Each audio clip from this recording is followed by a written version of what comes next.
हर हर शिव शिव जय जय शंकरा, जय जय शंकरा, कांची शंकरा, चंद्रशेखरा। हर हर शिव शिव जय जय शंकरा, जय जय शंकरा, कांची शंकरा, चंद्रशेखरा। நிந்தை சரணடைந்தேன் சந்திரசேகரா, நீதானே என்றென்றும் ஆதிசங்கரா. உந்தனடி தோழுதேன் வேத மந்திரா, உலகம் வளம் பெறவே வந்த சந்திரா. மகா பெரியவா எங்கள் மகா பெரியவா, தெய்வத்தின் குரல் தந்த காஞ்சி மன்னவா. தெய்வமல்லவா நீ, தெய்வமல்லவா, தெய்வ குரல் தந்து மீண்டும் எம்மை காக்கவா நீ, எம்மை காக்கவா நீ, எம்மை காக்கவா.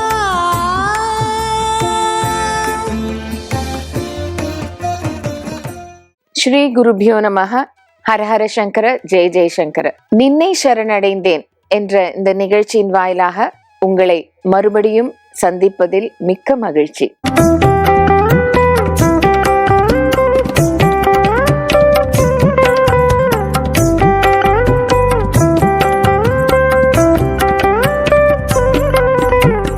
மகா பிரிவாளுடன் தனக்கு ஏற்பட்ட சுவாரஸ்யமான அனுபவங்களை நம்மிடையே பகிர்ந்துக்க வந்திருக்கா திருமதி சிவகாமி அலையஸ் கல்யாணி வரதராஜன் அவர்கள்.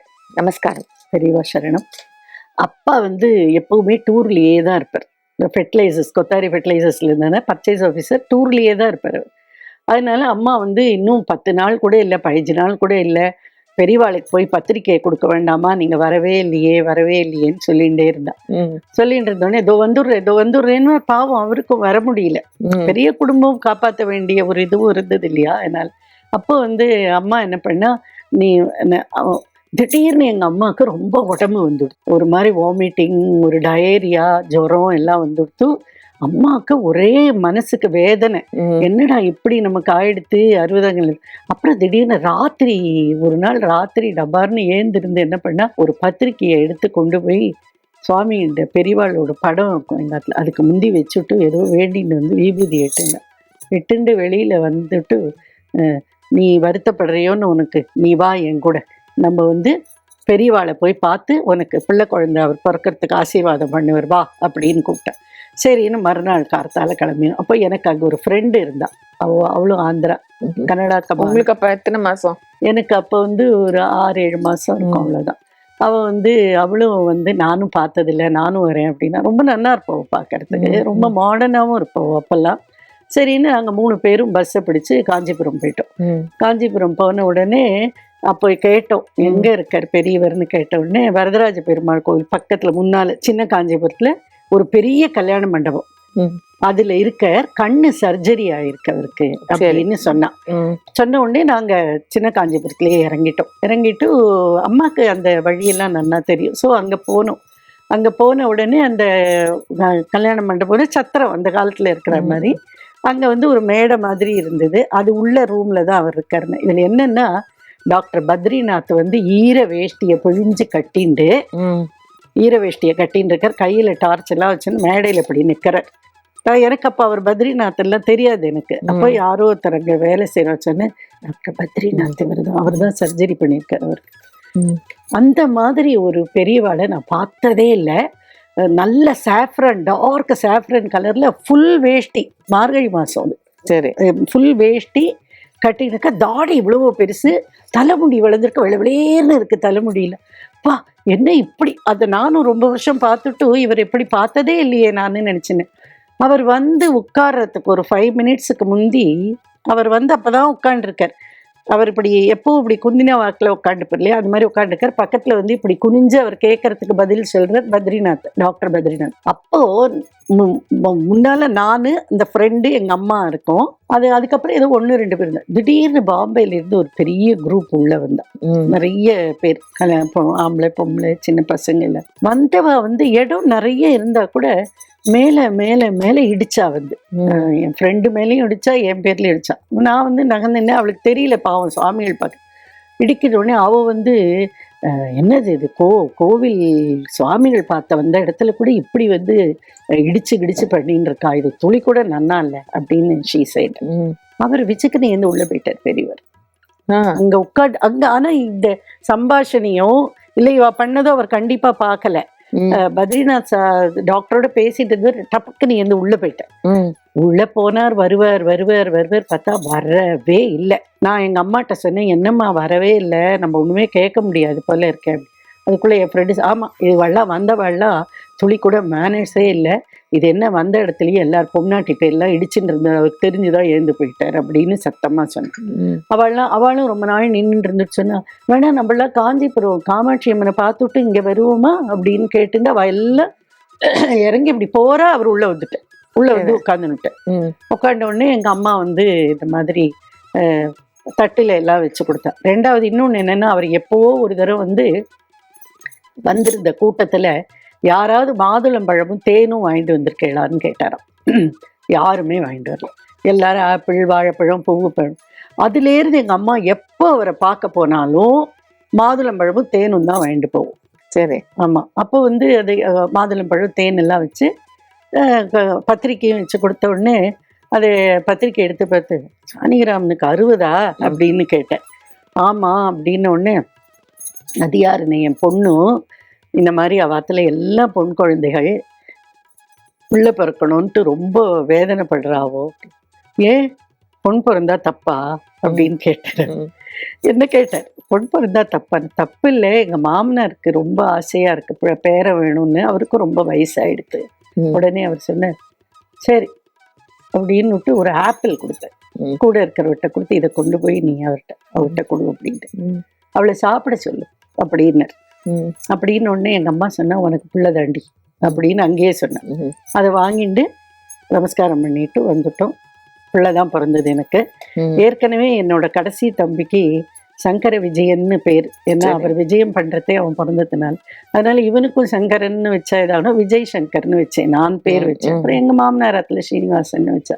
சன்னியாசியா இருந்தாலும் அவளுக்கும் கர்மா இருக்குங்கிறத மகா பெரிவா உங்களுக்கு விளக்கின அந்த ஒரு அனுபவத்தை பத்தி கொஞ்சம் சொல்லுங்க. ஒரு வயசான ஒருத்தர் வந்தார்.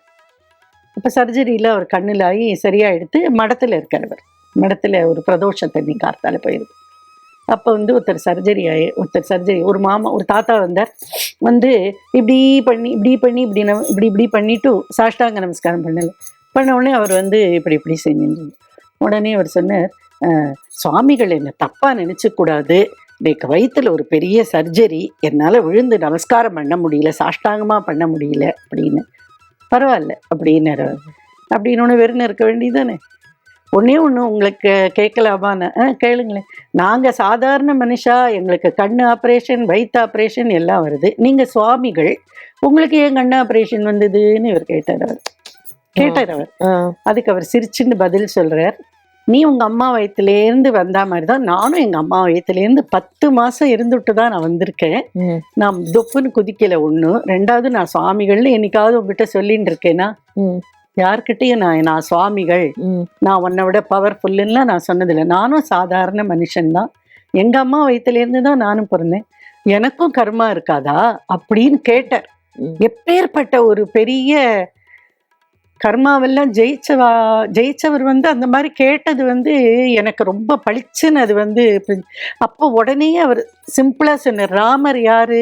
மகாவிஷ்ணு தானே. அவர் ஏன் வந்து காட்டுக்கு போனார்? நீ அடுத்தது கேட்க கூடாது. ஏன்னா அவரும் ஒரு கௌசல்ய வயிற்றுலேருந்து வந்தவர் தான்.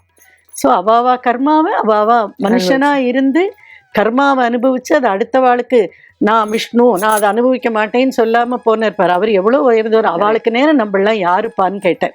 நீ நமஸ்காரம் பண்ணாலும் பண்ணாட்டாலும் உன்னை நான் ஆசீர்வாதம் பண்ணிட்டே தான் இருப்பேன், எல்லாரையும் ஆசீர்வாதம் பண்ணி, நீ இதெல்லாம் எனக்கு சொல்லவே வேண்டாம் அப்படின்னு சொன்னது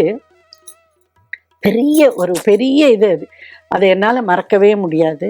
அதே மாதிரி எங்க 2வது அண்ணா வெங்கட்ராமன் பேரு, என்னோட கடைசி தங்க பேர் திரிபுர சுந்தரி. நாங்கள் 3 பேர் ஒரு 3 நாள் போய் மடத்தில் இருக்கணும்னுட்டு வந்தோம். நாங்கள் காஞ்சியில் ஒரு ஹோட்டலில் ஸ்டே பண்ணிட்டு தினமும் கார்த்தால எழுந்திருப்போம், குளிப்போம், நேரம் மடத்துக்கு போவோம். அவர் பண்ணுற பூஜையில் அவரும் நம்மளை பார்ப்பார், பூஜையெல்லாம் பண்ணுவோம், நாங்கள் வந்துடுவோம். அப்புறம் சாயங்காலம் போவோம். அவர் விஸ்ராந்தியாக எல்லாரோடையும் பேசின்னு இருக்கிறதே நாங்களும் உட்காண்டிருப்போம். அப்படி இருந்தது. பெரியவா ஒரு மிருகமா இருந்தாலும் அதை இன்சிக்க கூடாது அப்படிங்கிறத கண்டிச்சு சொன்னார் இல்லையா? அந்த அனுபவத்தை பத்தி கொஞ்சம் சொல்லுங்க. அந்த சத்தாராவில் ஒரு கோவில் கட்டியிருக்கான்னு சொல்லுவா, நடராஜர். அதுக்கு யானையை இங்க ட்ரெயின் பண்ணிட்டு இருக்கா. ஒரு குட்டி யானை, நாட் வெரி பிக், ரொம்ப வயசானது இல்லை, ஒரு சின்ன யானையை இவ இங்க ட்ரெயின் பண்றாளாம். அந்த யானை இங்க இருந்துன்றது. அது இவர் என்ன சொன்னாலும் கேட்குமா. இவர் அங்க உட்காந்து இருக்கிறன்னா இது அந்த பக்கத்துல அது தலையாட்டி ஆட்டி நின்றுன்றது. திடீர்னு இவர் எல்லாரோடையும் பேசிகிட்டே இருக்கிறத பிளிரிண்டே இருந்தது, பிளிரிண்டே இருந்தது. இருந்த உடனே இவர் டக்குன்னு இல்லை, அந்த கணேசனை கூப்பிட, அவன் தான் அதை கத்த விடுவான். அதுக்கு பூவம்பழமே பிடிக்காது. இவன் பூவம்பழத்தை கொண்டு போய் நீட்டியிருப்பான், ஏன்னா அப்ப பழம் கொடுக்குற நேரம் போல இருக்கு. இங்க உட்காந்து இருக்காரு, அவர் ஒண்ணுமே பார்க்கலங்க. ஆனா ஒரு கோவம் வந்தது பாருங்க. விஜயக்கனை என்ன, அவனை கூப்பிட, அவன் தான் பண்ற வேலை இது அப்படின்னு இருப்பாருங்களேன். அவன் நட்டுக்கிட்டு வந்த உடனே, பூவம்பழம் கொடுத்தியா நீ அப்படின்னு கேட்டேன். இல்ல சும்மா தமாஷுக்கு. என்ன தமாஷ் அதுக்கிட்ட அப்படின்ட்டு விறுவிறுன்னு போய் இவர் மற்ற ஏதோ பழம் எல்லாம் கொடுத்து அதை சாப்பிட்டு தடவி கொடுத்துட்டு இங்கே உட்கார்ந்து இருக்கார். ஒரு ஃபியூ செகண்ட்ஸு அவர் முகத்துல இந்த ரௌத்ரத்தை பார்த்தேன். ஏன்னா அந்த யானையை கஷ்டப்படுத்துறான்னு ஒரு இது, அதெல்லாம் நிஜமாவே மறக்கவே முடியாது. மறக்க முடியாத பல சந்தர்ப்பங்கள்ல இதெல்லாம் ஒரு சந்தர்ப்பங்கள். ரொம்ப சுவாரஸ்யமா இருக்கு. ஆமா, நீங்க சொல்றது ஒரு இந்த மாதிரி நிறைய விஷயங்கள். பெரியவா நிறைய வேத சம்ரக்ஷணம், வேத பாராயணம், அதை உலகம் முழுக்க அதை பிரபலப்படுத்தணும் அப்படின்னு பெரியவா ரொம்ப அதுக்கு முயற்சி செஞ்சுட்டு இருந்தா. அது மாதிரி உங்களுக்கு இந்த வேத சம்ரக்ஷணம் பண்றது அந்த மாதிரி இதுல உங்களுக்கு ஏதாவது ஒரு இன்வால்மெண்ட் இருக்கா? கண்டிப்பாம்மா. நான் ஒரு தரம் எங்கள் அண்ணா எல்லாரையும் அழிச்சுன்னு நான் பார்க்க போயிருந்தேன். அவரை ஒன்று ஒரு கேள்வி கேட்கட்டுமான்னார். கேளுங்கோ அப்படின்னு. உன்னோட பெரிய தாத்தாலாம் பரிக்கல் சுவாமிக்கும் திருவெண்ணைநல்லூர் சுவாமிக்கும் நிறைய நிலம் எழுதி வச்சிருக்கா, தெரியுமா அவனுக்கு அப்படின்னு. தெரியும், ஆனால் எங்கே இருக்கு என்னெல்லாம் தெரியாது. நிலம்லாம் நிறைய கொடுத்துருக்காங்கிறது எனக்கு தெரியும், சொல்லியிருக்கா, எங்கள் பெரியவாள்லாம் சொல்லியிருக்கா அப்படின்னு. அப்போ வேத பாராயணம்லாம் நடக்கிறதா, நீ போவியா அங்கெல்லாம், உங்கள் ஆற்றுல எல்லாரும் போவாளா அப்படின்னு. நான் உண்மையை சொல்கிறேன், இல்லை எங்கள் அப்பா காலத்திலேயே எங்களுக்கு, நாங்கள் அந்த வில்லேஜ் எல்லாம் விட்டு எங்கள் தாத்தா காலத்திலேயே வந்ததுனால எங்களுக்கு அதில் ஒன்றும் தெரியல எங்களுக்கு அப்படின்னு. அப்படியா, சரி, நிறைய கொடுத்துருக்கா உங்கள் பெரிய தாத்தாலாம், 100 வேலி நிலம் கொடுத்துருக்கா. அதனால இப்போ நீ என்ன பண்ணுறேன்னா, கார்த்திகை மாதந்தோறும் வேத பாராயணம் பண்ணணும். அது கார்த்திக்கு முன்னால் நாங்கள் போயிருந்தோம். வேத பாராயணம் பண்ணணும். வேத பிராமணாவை கூப்பிட்டு வேத பாராயணம் பண்ண சொல்லி அவளுக்கு ஏதாவது சாப்பாடு ஆகாரம் கொடுக்கணும். பண்ணுறியா அப்படின்னு. எங்கள் அண்ணாலாம் இருக்கா, நீங்கள் சொன்னதை அவட்ட போய் சொல்கிறேன். ஏன், நீ இந்தாத்து பொண்ணு இல்லையா, நீயும் இந்தாத்து பொண்ணு தானே, நீயும் கலந்துக்கோ அதில் அப்படின்னு. சரி, நமக்கு வச்சார் ஒரு அடி நினைச்சிட்டு கண்டிப்பாக கலந்துக்கிறேன் அப்படின்னு. அது மாத்திரம் இல்லை, வேத பாராயணம் முடிஞ்சு நீ என்ன பண்ணேன்னு என்கிட்ட சொல்லணும் அப்படின்னு. சரி சொல்கிறேன் அப்படின்னு. எங்கள் பெரியண்ணாவத்தில் நடந்தது, எல்லாரும் வந்திருந்தா நடந்தது. என்ன பண்ணுறதுன்னு ஒன்று. அந்த டைம் அம்மா இருந்தா, அம்மா அப்போது அப்பா இல்லை, அம்மா இருந்தா. அப்போ அரிசி உப்புமா, வெஜிடபிள்லாம் போட்டு அரிசி அவர் பெரிய அந்த சாஸ்திரிகளே சொன்ன, எல்லா இடத்துல போனாலும் இட்லியே கொடுக்குறாமன்னு அரிசி உப்புமா பண்ணி அது கொத்து பண்ணி நான் கேசரி கலரி எடுத்துன்னு போயிருந்தேன், எல்லாருக்கும் போட்டு. சரின்னு மறுநாள் கிளம்பி காஞ்சிபுரம் வந்த உடனே நாங்கள்லாம் நின்றுட்டோம், நல்ல கூட்டம். அப்புறம் எல்லாரும் மூவ் ஆன பண்ணி நாங்கள் போய் நமஸ்காரம் பண்ணுவோம். என்ன வேத பாராயணம் ஆச்சா நேற்றுக்கு அப்படின்னு. ஆச்சு, அது சொல்ல தான் வந்தோம் அப்படின்னு. என்ன டிஃபன் பண்ணேன் அப்படின்னு. என்ன சாப்பாடு அப்படின்னு சொன்னேன். இல்லை வெஜிடபிள் அரிசி உப்புமா அப்படின்னு. தொட்டுக்க அப்படின்னு. உடனே வச்சுட்டு கொஸ்து பண்ணியிருந்தா. சபாஷ், நிறுத்தாமல் எல்லா தரமும் நீங்கள் பண்ணணும் அப்படின்னு. இப்போ வந்து ஒரு ஒரு ஏதாவது பெரிய அண்ணா பண்ணலைன்னா ரெண்டாவது அண்ணா பண்ணுவோம், ரெண்டாவது மூணாவது அண்ணா, அந்த மாதிரி அந்த வேத பாராயணம் பண்ணின்னு இருக்கு. அப்படி பண்ண முடியாத ஏதாவது சந்தர்ப்பங்கள் வந்தால் கோவிலில் வேத பாராயணம் நடக்கும் இல்லையா, அவளுக்கு வந்து கொடுத்துன்னு இருக்குது. அது ஒன்று. இப்போ இந்த விழுப்புரம் மடத்தில் இருக்கிற வெங்கட்ராமன் இருக்கார், விழுப்புரம் மடம் கும்பகோணம் மடத்துலலாம் ஒரு கைங்கரியம் எல்லாம் பண்ணிட்டு இருக்கு. அது வந்து என்னோட ஒன்று விட்ட அத்தை பிள்ளை. ஓகே. என்னோட ஒன்று விட்ட அத்தை பிள்ளை தான். ஸோ நான் இப்போ என்ன பண்ணுறேன் அப்படின்னா, விழுப்புரம் மடத்துக்கு மாதம் ஏதோ என்னால் முடிஞ்ச ஒரு தொகையை கொடுத்துட்டு இருந்தேன். அப்புறம் அவர் சொன்னார், இங்கே நன்னா நிறைய வந்திருக்குமா, நீ வந்து திருவிடை மருதூர் கோவிலில் இருக்க ஒரு வேத பாடம் இது இருக்குது, அங்கே நீ கொடுக்கறதா. அதுக்கும் ஒரு 2-3 தடவை கொடுத்துருக்கேன். ஸோ நமக்கு அவர் சொன்னதை என்னெல்லாம் முடியுமோ நம்மளால் அதை பண்ணின்னு இருக்கோம். அதே மாதிரி வந்து நான் ரொம்ப சின்னவளாக இருக்கிறதே அப்பா எண்ணூரில் வேலை செஞ்சான்னு சொன்னேன் இல்லையா, அங்கே வந்து இந்த தண்ணி அந்த என்ன சொல்ல இந்த வாட்டர் இந்த இது இருக்குமே, இந்த முகத்வாரம்னு சொல்லுவோம், அது உள்ளுக்குள்ளே ஒரு கிராமம் இருக்குது. ஐ திங்க் தட்ஸ் கால் கத்திவாக்கம்னு நினைக்கிறேன். அங்கே வந்து இவர் கேம்ப் போட்டிருந்தார். யார் போனாலும் போட்டில் தான் போனோம். அங்கே வந்து நடந்துட்டு இருக்கிறத அப்பாவுக்கு வந்து இந்த கொத்தாரி அண்ட் சென்ஸோட ஓனர்ஸ் வந்து டிசி கொத்தாரி, ஹெச்சி கொத்தாரின்னு 2 பேர் பிரதர்ஸ். இவர் அப்பா வந்து பெரியவா இங்கே வந்திருக்கார், நான் போவேன் அப்படிலாம் சொன்ன உடனே அவள் வந்து என்ன ஹெல்ப் வேணுமோ நீ நம்ம கம்பெனியிலேருந்து பண்ணுனா, அப்போ அப்பா வந்து ஏதோ அவள் கேட்குறதெல்லாம் பண்ணி கொடுத்தா. அப்போ தான் வந்து அந்த மணிமேகலை பிரசுரம்னு ஒன்று ரொம்ப ஃபேமஸ்ஸு. அவரெல்லாம் கூட வந்திருந்தார். அவர் தங்கைக்கு வந்து உடம்பு முடியாமல் போயிடுத்துன்னு அவளை கூட்டின்னு வந்திருந்தார். அப்போ அவர் சொன்னார், திருமுருகாற்றுப்படை படிக்க சொல்லு அவளை. இல்லை அவள் கொஞ்சம் உம்மத்தை முடிச்சா மாதிரி இருக்கா அப்படின்னு. யாரையா படிக்க சொல்லு, கேட்க சொல்லுன்னு. அது வந்து அந்த அந்த இன்சிடென்ட் நடக்கிறதே அப்பா இருந்திருக்கா. அப்புறம் ஒரு 1 or 2 months கழிச்சு அந்த லேடியே வந்தாலாம் அங்கே. அதாவது உம்மத்தமா வந்தவோ ஒரு 2-3 மாசம் கழிச்சு நன்னா பேசின்னு வந்துட்டு அது மாதிரி வந்து எல்லாரும் சொல்லுவாங்க. எதுக்கு அந்த திருமுருகாற்றுப்படை அதை படிக்க அவ்வளவு எஃபெக்டிவ் முருகனோட. அதாவது சொல்ற எந்த ப்ராப்ளம் அவளுக்கு அந்த மென்டல் டிஸார்டர். பேசாம யாரு கூடயும் பேசாம எங்கேயோ வெறிச்சு பார்த்துட்டே உட்காந்து அண்ணா தான் கூட்டின்னு வந்தார் அவர். மணிமேகலை பிரசுரம். இல்ல இதெல்லாம் ஒரு சின்ன சின்ன இன்ஃபர்மேஷன் இல்லையா, அதை வந்து அதை வந்து திருமுருகாற்றுப்படை படிக்க சொல்லு அப்படின்னு சொன்ன உடனேயே அவள் படிக்க முடியாதே, அவளுக்கு ஒண்ணுமே தெரியலையே, யாரையாவது பாட சொல்லி கூட உட்கார சொல்லு அவளை, அது போரும். ஏன்னா அந்த திருமுருகாற்றுப்படை கேட்டா எவ்வளவு சக்திங்கிறத அவர் 5 நிமிஷத்துல சொல்லிட்டார். அதுக்கப்புறம் அவ போயிட்டு 2-3 மாசம் கழிச்சு நன்னா வந்தாளாம். நல்ல சுய நினைவோட வந்து ரொம்ப செட்டியாரவா நல்ல சாமி ரொம்ப உங்களுக்கு ரொம்ப இதுன்னுட்டு நமஸ்காரம் பண்ணி வேண்டினான்னு எங்க அப்பா சொல்லுவார். அது ஒரு இன்சிடென்ட்டும் நான் பார்த்துருக்கேன். அதை மாதிரி இந்த இது சொல்ல போனோம் இல்லையா, இந்த உப்மா பண்ணோம் அதெல்லாம் சொல்ல போகிறத என் பிள்ளைய கூட்டிகிட்டு போயிருந்தேன். அவன் he was in 10th at that time. அவன் வந்து ஹைட்டாக என் பக்கத்தில் இருந்து யார் அப்படின்னு நிறைய புள்ளை அப்படி பூடல் போட்டையா அப்படி நெல்லில் போடலை அப்படின்னு போய் பூனல் போடு ஆற்றுல போய் உடனே போய் பூனல் போடணும். அந்த டைம் நான் பூனல் போடுற சுச்சுவேஷன்லேயே இல்லை. சரி, பட் அவர் சொல்லிட்டாரே போடாமல் இருக்கக்கூடாதுன்னு போய் காத்துக்கார்ட்ட சொன்னேன், இப்படி சொல்கிற பெரியவா. சரி போட்டு விடுனார். அப்புறம் நான் வந்து பூனல் போட்டதுக்கு அப்புறமும் போய் சொன்னேன். அது மாதிரி என் டாக்டரோட கல்யாணம் அப்போ அவர் இல்லை, இருந்தாலும் அந்த பத்திரிக்கையை கொண்டு போய் கொடுத்து நமஸ்காரம் பண்ணிட்டு வந்து. அதனால எந்த ஒரு விஷயங்கள் நம்ம ஆத்துல அதிஷ்டானத்துல போனா அதெல்லாம் படிச்சு பெரியவா காதுலயே சொல்றா. இப்ப போன வாரம் கூட நான் போயிருந்தேன்.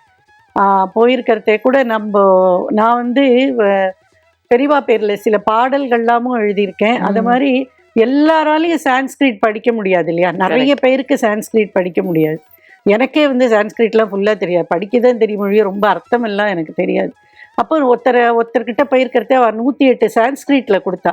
சரி இதோட அர்த்தங்கள் தெரிஞ்சு படிக்கிறது தானே நல்லதுங்கிறதுனால நான் வந்து ஒரு 108 நாமாவளி அவர் பேரில் எழுதி அதை ஒரு 1000 புக்கில் ஒரு பேப்பர் அதை போட்டு ஒரு 1000 பேருக்கு நான் டிஸ்ட்ரிபியூட் பண்ணேன். நிறைய பேர் நல்லா இருக்கு அப்படின்னு சொன்னேன். ரொம்ப நல்லா எழுதுறீங்களே நீங்க. தேங்க்யூ. உங்க பாட்டெல்லாம் அமைச்சிருந்தேன், ரொம்ப நல்லா இருந்தது. நான் எழுதுறேனான்னு எனக்கு தெரியாது, ஏன்னா எனக்கு பாட்டே தெரியாது. பாட்டெல்லாம் நான் கத்துண்டது கிடையாது, டான்ஸ் கத்துட்டுருக்கேன், பாட்டு தெரியாது. என்ன தோன்றதோ என்ன ராகம் வருதோ அந்த ராகத்தில் நான் எழுதிகிட்டே இருப்பேன். பெரியவா பேரில் நிறைய எழுதியிருக்கேன். அது மாதிரி முருகன், வள்ளி, கற்பகாம்பாள் எனக்கு ரொம்ப பிடிச்ச அம்பாள், அதனால அவ பேர்லையும். Super super. நீங்க வந்து எனக்கு நிறைய பாட்டெல்லாம் பெரியவா மேல நாங்க கம்போஸ் பண்ணதை அமைச்சிருக்கேன், கற்பகாம்பாள் மேல கூட அமைச்சிருக்கேன். வியூவர்ஸ்க்கோசரம் உங்களுக்கு ரொம்ப மனசுல தொட்ட இப்ப உங்களுக்கு ஞாபகம் இருக்கிறது ஏதான்னு கொஞ்சம்? நிறைய பாட்டு மனசுல வரும். எனக்கு பாட்டு தெரியாது, ராகங்கள் தெரியாது, எனக்கு இந்த ராகம் அந்த ராகம்லாம் சொல்ல தெரியாதுன்றதுனால டப்புன்னு என்ன பண்ணுவேன், எனக்கு ரொம்ப நல்ல வாய்ஸ் எல்லாம் சொல்ல மாட்டேன். பட் அந்த பாட்டை ரெக்கார்ட் பண்ணிட்டு விடுவேன். நான் ரெக்கார்ட் பண்ணிட்டு எனக்கு யாரு பிடிச்சு கேட்கிறாளோ அவளுக்கெல்லாம் அனுப்புவேன். அது எல்லாருமே நல்லா இருக்குன்னா அந்த மாதிரி ஹரஹர சங்கரா என்றழைத்தாலே அருகினில் வந்தவன் அருள் புரிந்திடுவான், ஜெய ஜெய சங்கரா என்று சொன்னாலே திரும்பவும் திரும்பவும் அவனே தான் வருவான். ஹர ஹர சங்கரா ஜெய ஜெய சங்கரா சாம்பவி சங்கர சதாசிவ சங்கரா காஞ்சி சங்கரா காமாட்சி சங்கரா கருணா சங்கரா காருண்ய சங்கரா ஜெய ஜெய சங்கரா ஹர ஹர சங்கரா ஜெய ஜெய சங்கரா ஹர ஹர சங்கரா. இது ஒரு பெரிய பாட்டுல இருக்கிற ஒரு 4 வரி. Super super. ரொம்ப நல்லா இருந்தது, ஃபர்ஸ்ட் கிளாஸா இருந்தது. உங்க இன்டர்வியூ ரொம்ப பிரமாதமா இருந்தது. நீங்க ஒவ்வொரு இன்சிடென்ட்டும், ஏன்னா நீங்க பர்சனலா நீங்க அத அனுபவிச்சதுனால அது நீங்க சொல்லும் போது உணர முடியறது. அந்த இது ரொம்ப கொடுத்து வச்சிருக்கேன். பெரியவாளோட இத்தனை சம்பவம் உங்களுக்கு உங்க லைஃப்ல நடந்திருக்கிறதுங்கிறது ஒரு பெரிய விஷயம். அது எங்க வியூவர்ஸ்க்கு நீங்க பகிர்ந்ததுக்கு ரொம்ப சந்தோஷம். இந்த ஒரு மூமெண்ட் கூட எனக்கு அவர் கொடுத்ததா தான் நான் நினைக்கிறேன். என்னை இவ்வளோ தூரம் எனக்கு 70 வயசு ஆகுது ஆக்சுவலி. இந்த 70 வயசுல இதை நான் சொல்கிறேன் அப்படின்னா அவர் நீ போய் சொல்லுன்னு சொன்னதுனால தான் என்னால் சொல்ல முடிஞ்சுது. அதே மாதிரி நான் எல்லார்கிட்டையும் சொல்கிறது என்னென்னா, அவரே நான் கர்மம் பண்ணலையான்னு கேட்டிருக்காரு. அப்போ நம்ம நிறைய பண்ணியிருக்கோம். ஆக்சுவலி லைஃப்பில் நமக்கு கஷ்டங்கள் வரும், நிறைய ஏதோ துயரங்கள் வரலாம், வேண்டாத சம்பவங்கள் நடக்கலாம். அதெல்லாம் கொஞ்சம் நம்ம ஒதுக்கி வச்சுட்டு சுவாமியே நினச்சிட்டு இருந்தா கண்டிப்பாக அவர் நமக்கு நிறைய ஹெல்ப் பண்ணுவார். நம்மளை வெளியில் கை தூக்கி விடுறதுக்கு சுவாமிகளோட இது. அவர் தன்னையே சொல்லிக்க மாட்டார், பிரத்தையார சொல்லுவார், நீ வெங்கடாஜலபதியை வேண்டிக்கு போய் நல்லா நடக்குமே, நீ இன்னும் ஒரு சின்ன இன்சிடென்ட் சொல்லிடுறேன். ஒரு தடவை ஒரு மடத்தில் இருக்கிறத 5-6 ஐயங்கார் பட்டாச்சாரியாஸ் வந்தாளாவா, கூட ஒருத்தர் ஐஷின் வந்திருக்கா. அவரை வந்த உடனே அவர் மாத்திரம் எங்கேயோ பார்த்துன்னு நின்றுட்டு இருந்தாலும் இவெல்லாம் சுவாமிகள்ட்ட இது பண்ண உடனே அவர் கேட்டாரா, ஏன் அவருக்கு என்னாச்சு அப்படின்னாராம்.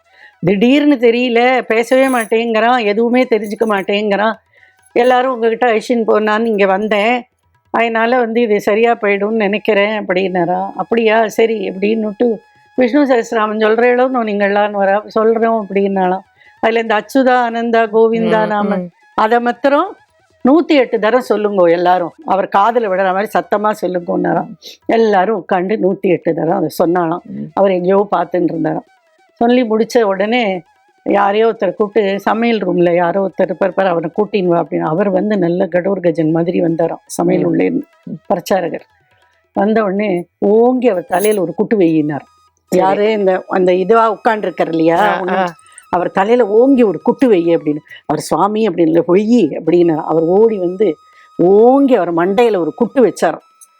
டங்குன்னு வச்சாராம். வச்சுட்டு அவர் பின்னால போன உடனே அவர் எங்க மடத்துக்கா வந்திருக்கோம், அவர் அந்த உடம்போட அவர் கேட்கிறாராம், மடத்துக்கா வந்திருக்கோம், நம்ம எங்க வந்திருக்கோம் பெரியவா அப்படின்ட்டு விழுந்து நமஸ்காரம் பண்ணிட்டு போனார். அப்போ அவள்லாம் சொன்னாலாம், எத்தனையோ வைத்தியால போய் பார்த்தோம், எத்தனையோ கோவில்களுக்கெல்லாம் போனோம், ஆனால் ஒருத்தர் உங்களை பார்த்தா அது சரியாக போயிடும்னு சொன்னால் நீங்கள் அதை சரி பண்ணிட்டேன்னு. நான் எங்கே சரி பண்ணேன், நீங்கள் சொன்னேன் பாருங்க விஷ்ணு சகஸ்ரநாமம், அவர் சரி பண்ணியிருக்கார்.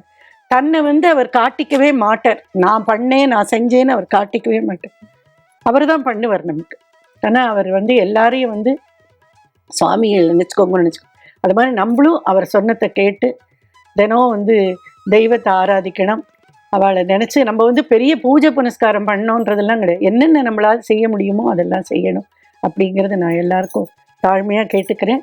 எனக்கு இந்த சான்ஸ் கொடுத்த சங்கரா டிவிக்கும் திருமதி சாந்தி அவர்களுக்கும் இதில் ஒர்க் பண்ண அத்தனை டெக்னீஷியன்ஸ்க்கும் என்னோட நமஸ்காரத்தை சொல்லிக்கிறேன். ஜெய ஜெய்சங்கர ஹர ஹர சங்கர. மீண்டும் அடுத்த வாரம் ஒரு புதிய அனுபவத்துடன் நின்னை சரணடைந்தேன் நிகழ்ச்சியில் உங்களை சந்திக்கின்றேன். நன்றி, வணக்கம்.